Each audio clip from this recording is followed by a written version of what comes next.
아저씨 이게 전부예요. 500원짜리 2개인데 이걸로 얼마나 탈 수 있어요? 타, 그냥 타. 정말요? 저희 둘 다요? 경기도 성남시 야탑동. 2007년 12월의 밤은 유난히 매서웠다. 칼바람이 횡단보도를 휩쓸고 지나가는 그 시각, 48살의 택시기사 박영수는 12시간째 핸들을 잡고 있었다. 사연 시작 전 구독과 좋아요 부탁드립니다. 지금 어느 곳에서 듣고 계신지 댓글로 알려주세요. 그곳에 큰 복이 함께하길 진심으로 바라겠습니다. 이제 감동적인 이야기를 시작해 볼게요. 법인 택시기사로 15년을 버텨온 영수에게 그날 밤은 유독 공허했다. 빈차 표시등을 끄고 차고지로 향하던 길, 야탐역 버스 정류장 앞에서 작은 두 그림자가 눈에 들어왔다. 14살쯤 되어 보이는 소녀가 7살배기 남자아이를 등에 업고 있었다. 아이의 입술은 새파랗게 질려 있었고 누나의 낡은 점퍼 소매에는 눈물 자국이 번져 있었다. 영수는 차를 세웠다. 창문을 내리자 찬 공기가 쏟아져 들어왔다. 소녀가 다가왔다.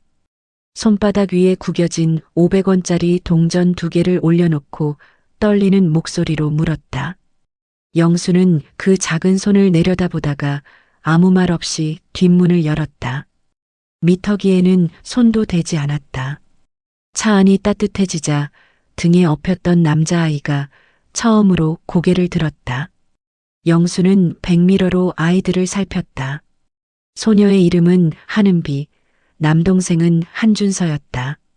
2달 전 성남 중원구의 낡은 빌라에서 화재가 났고 부모는 그 불길 속에서 세상을 떠났다. 가까스로 구조된 준서는 왼쪽 다리에 심한 화상을 입었다. 유일한 혈육인 큰아버지 집을 찾아갔지만 문은 열리지 않았다. 현관 앞에 남겨진 쪽지 한 장. 우리도 형편이 안 된다. 보육원에 가거라. 돌아오는 버스 안에서 준서가 울음을 터뜨렸고 내릴 때 은비의 지갑이 좌석 틈으로 빠져버렸다. 남은 건 주머니 속 동전 2개뿐이었다. 보육원이 어디야? 영수가 물었다. 수정구 쪽이요. 걸어서 1시간쯤 된대요. 은비가 작은 목소리로 대답했다. 영수는 말없이 방향을 틀었다. 조수석에 올려둔 편의점 봉지를 뒤로 건넸다. 퇴근 후 혼자 먹으려던 컵라면과 삼각김밥이었다. 준서가 김밥을 받아들었다. 한 입 베어 물더니 누나 쪽으로 먼저 내밀었다. 은비는 고개를 저으며 동생의 손을 다시 밀었다. 그 짧은 장면 하나가 영수의 가슴 깊은 곳을 건드렸다. 보육원 앞에 도착했을 때 은비가 꼭 쥔 손을 내밀었다. 500원짜리 2개였다. 받아주세요. 안 받으시면 저희가 너무 부끄러워요. 영수는 잠시 망설이다 동전을 받아들었다. 아이들이 문 안으로 사라질 때까지 그 자리를 떠나지 못했다. 손바닥 위에 동전 2개가 이상하게도 뜨거웠다. 집으로 돌아가는 내내 준서의 다리가 떠올랐다. 바짓단 사이로 흘깃 보인 화상 흉터가 눈에서 지워지지 않았다. 며칠이 지나도 준서의 다리 생각이 떠나지 않았다. 영수는 결국 수정구 보육원을 찾아갔다. 아이들은 영수를 보자마자 달려왔다. 준서는 왼쪽 다리를 절뚝이며 뛰어왔는데 그 모습에 영수는 그만 눈길을 돌려야 했다. 원장 선생님을 만났다. 준서의 다리는 지금 수술을 받으면 정상에 가깝게 회복될 수 있다고 했다.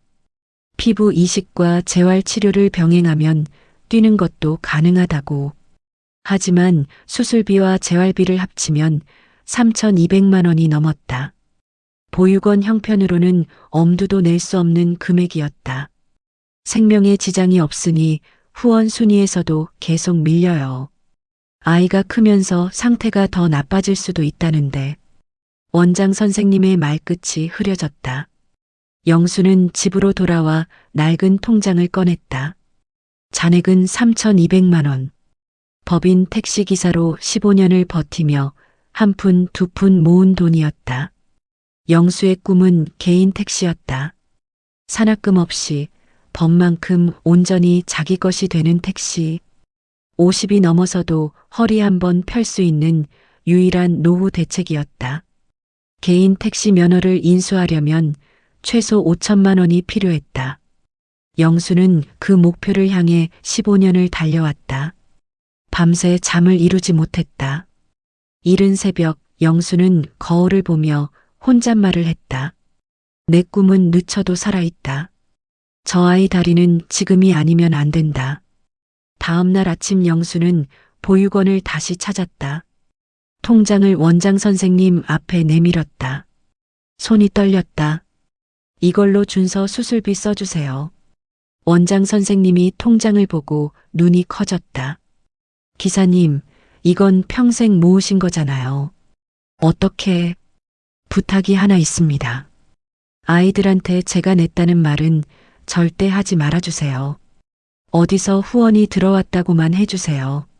왜요? 은비가 자존심이세요.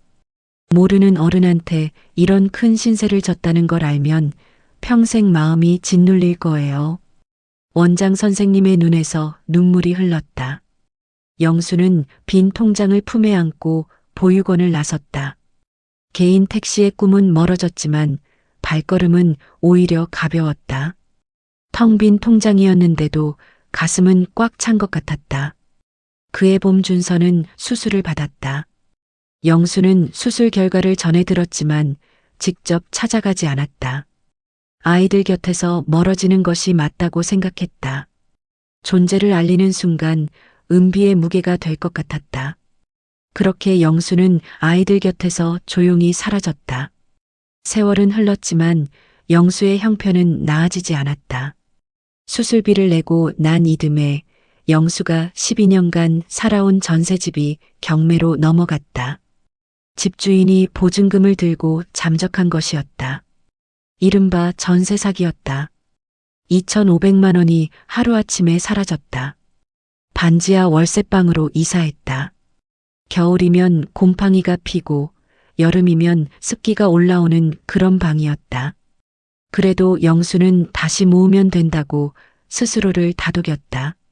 새벽 4시에 나가 밤 11시에 돌아오는 생활이 15년째 이어졌다. 허리 디스크가 심해졌지만 병원에 갈 여유가 없었다. 파스를 붙이고 핸들을 잡았다. 2022년 가을밤 비가 쏟아지는 성남 외곽 도로였다. 영수가 마지막 손님을 내려주고 차고지로 향하던 그 순간 옆 차선에서 검은색 외제차가 방향 지시등도 없이 급하게 끼어들었다. 영수는 급브레이크를 밟았지만 젖은 노면에서 택시는 가드레일을 들이받았다. 에어백이 터졌고 영수의 몸이 앞으로 쏠렸다. 정신을 차리고 차에서 내리자 외제차에서 30대 초반의 남자가 내렸다. 비싼 코트에 고급 시계. 그의 입에서 나온 첫 마디는 사과가 아니었다. 야, 이 영감이 뺑소니 치려다 내가 막은 거야.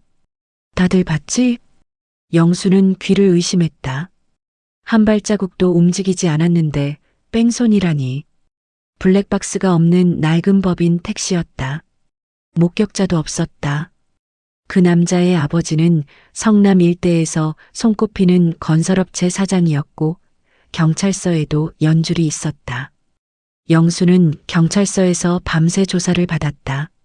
며칠 뒤 소속 회사인 남부운수 대표 최상배가 영수를 불렀다. 합의금으로 4,500만 원이 들어왔어. 내 퇴직금에서 빼겠어. 사장님, 저는 잘못한 게 없습니다. 증거 있어? 없잖아.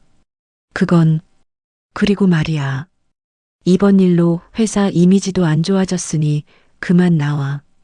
15년치 퇴직금 2,800만 원. 영수에게 남은 유일한 노후 자금이었다. 그것마저 사라졌다. 뺑소니 기사라는 소문이 퍼지면서 다른 택시 회사도 받아주지 않았다. 월세도 밀렸다. 반지하방마저 나가야 할 처지가 되었다. 어느 날 밤 영수는 책상 앞에 앉아 서랍을 열었다. 코팅된 500원짜리 동전 2개가 빛을 잃지 않고 놓여 있었다. 보육원 원장 선생님이 몰래 건네준 쪽지도 함께였다. 기사님의 선함이 아이들의 날개가 되었습니다. 절대 잊지 않겠습니다. 영수는 그 동전을 손바닥에 올려놓고 한참을 바라보았다. 후회는 없었다.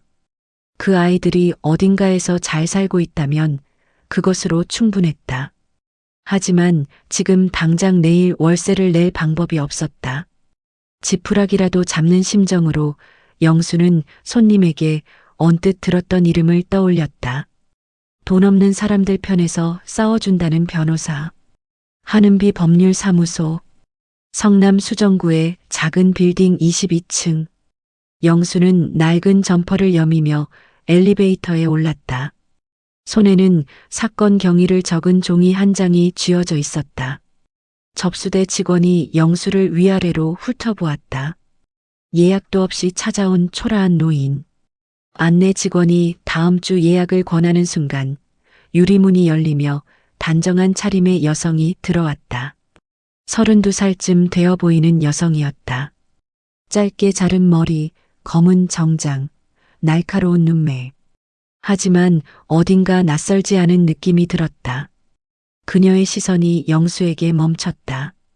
등이 굽고 머리가 하얗게 센 노인. 낡은 운동화 앞코에 흙이 묻어 있었다.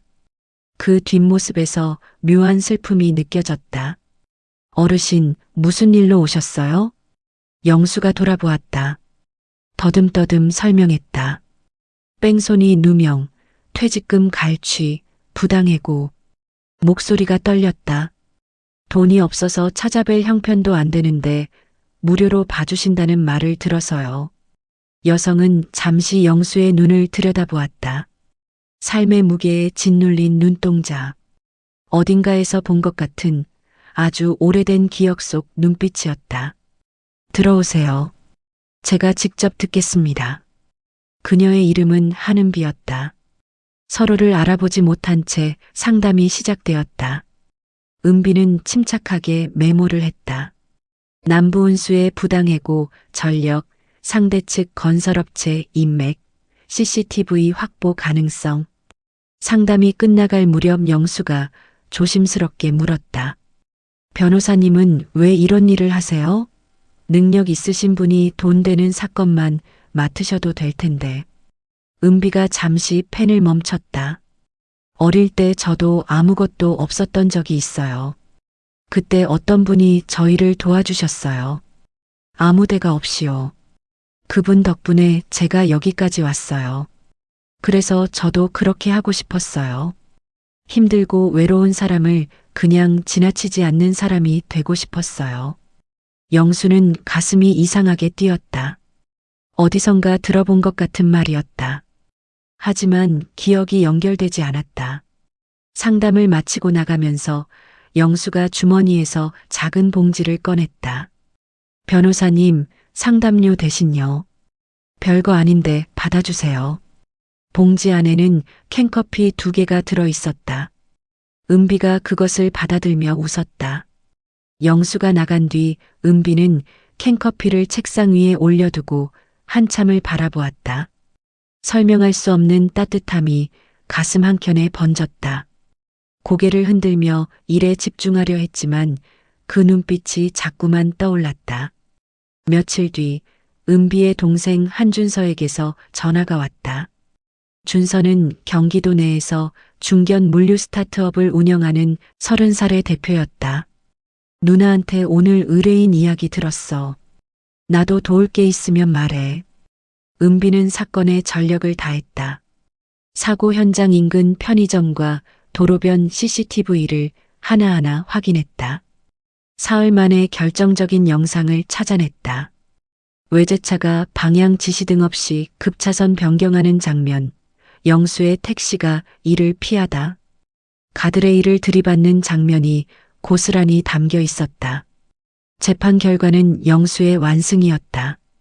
재판이 끝난 날 법원 복도에서 영수가 은비의 손을 잡으며 연신 고개를 숙였다. 그때 엘리베이터 문이 열리며 젊은 남자가 성큼 들어왔다. 은비가 손을 흔들었다.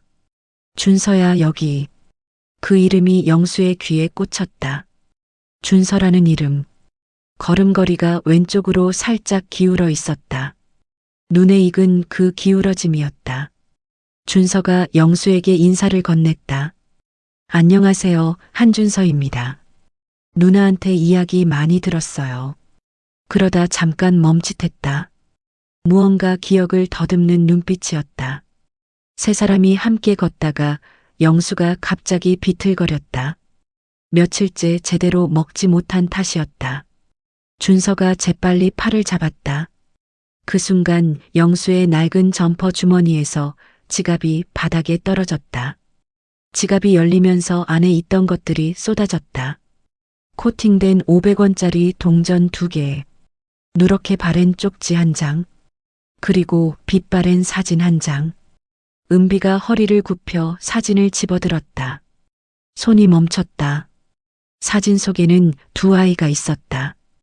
14살 소녀와 7살 남자아이. 보육원 마당에서 찍은 사진이었다. 아이들의 발에는 새 운동화가 신겨져 있었고 그 아래 삐뚤한 글씨로 은비, 준서라고 적혀 있었다. 은비의 손이 떨리기 시작했다. 준서가 쪽지를 집어들어 펼쳤다. 기사님의 서남이 아이들의 날개가 되었습니다. 아이들이 절대 모르게 하겠다는 약속 꼭 지키겠습니다. 보육원 원장 선생님의 글씨였다. 준서가 천천히 고개를 들어 영수를 바라보았다. 아저씨. 그 두 글자가 나오는 순간 은비도 멈췄다. 500원짜리 2개. 성남 수정구 보육원. 화재로 부모를 잃은 남매. 다리를 절뚝이던 7살 아이. 15년 전 겨울밤 야탐역 버스 정류장. 은비의 눈에서 눈물이 터졌다. 아저씨가 우리 아저씨야. 영수는 말을 잃었다. 눈앞에 두 사람이 그 아이들이라는 것이 믿기지 않았다. 새파랗게 언 손으로 동전 2개를 내밀던 14살 소녀가 변호사가 되어 자신의 사건을 맡았다니. 다리를 절뚝이던 7살 아이가 이렇게 반듯하게 자랐다니. 세 사람은 법원 복도에서 한참을 울었다. 그날 이후 준서는 남부운수를 정밀 조사했다. 불법 산학금 착취, 퇴직금, 분식회계. 수십 명의 기사들이 같은 피해를 입어왔다는 사실도 드러났다. 준서는 자신의 회사를 통해 거래처들을 압박했고 남부운수는 순식간에 경영난에 빠졌다. 은비는 법정에서 냉철하게 싸웠다. 뺑소니 누명을 조작한 건설업체 아들은 무고죄로 실형을 선고받았다. 남부운수 대표 최상배도 노동법 위반과 횡령 혐의로 구속되었다. 준서는 경영난에 빠진 남부운수를 인수했다. 기자 회견장에서 준서가 발표했다. 오늘부터 이 회사의 이름은 박영수 나눔운수입니다. 수익의 일부는 아픈 아이들의 치료비와 형편이 어려운 택시기사 자녀들의 학비를 지원하는 데 쓰겠습니다. 영수는 병실 침대에서 그 뉴스를 보았다. 쓰러진 것은 영양실조와 과로 탓이었다. 은비와 준서가 번갈아 병실을 지켰다. 창 밖으로 노란 택시들이 보였다. 옆면에는 박영수 나눔 운수라는 글씨가 선명하게 박혀 있었다. 아저씨, 저 택시들이 다 아저씨 이름을 달고 다녀요. 은비가 조용히 말했다. 아저씨가 저희한테 해주신 것처럼 이제 저 택시들이 세상에 해줄 거예요. 영수는 한참을 말없이 창밖을 바라보았다. 2007년 겨울밤 미터기를 끄던 그 선택. 그게 이런 숲이 될 줄은 몰랐다. 영수의 눈에서 눈물이 흘렀다. 처음으로 후회 없이 흘리는 눈물이었다. 은비가 영수의 손을 잡았다. 준서가 다른 쪽 손을 잡았다. 셋이서 한참을 그렇게 있었다. 창밖에 노을이 지고 있었다. 붉고 따뜻한 빛이 병실 안으로 가득 쏟아져 들어왔다. 아무것도 없던 날 밤 500원짜리 2개. 그것이 씨앗이 되어 20년 만에 세 사람을 가족으로 만들었다. 공감이 되셨다면 구독과 좋아요 꼭 눌러주세요. 댓글로 지금 어디서 듣고 계신지 남겨주시면 그곳에 따뜻한 행운이 가득하길 진심으로 바라겠습니다. 오늘 이 이야기가 여러분의 마음 한켠에 작은 온기로 남았으면 좋겠습니다. 더 좋은 이야기로 다시 찾아오겠습니다. 감사합니다.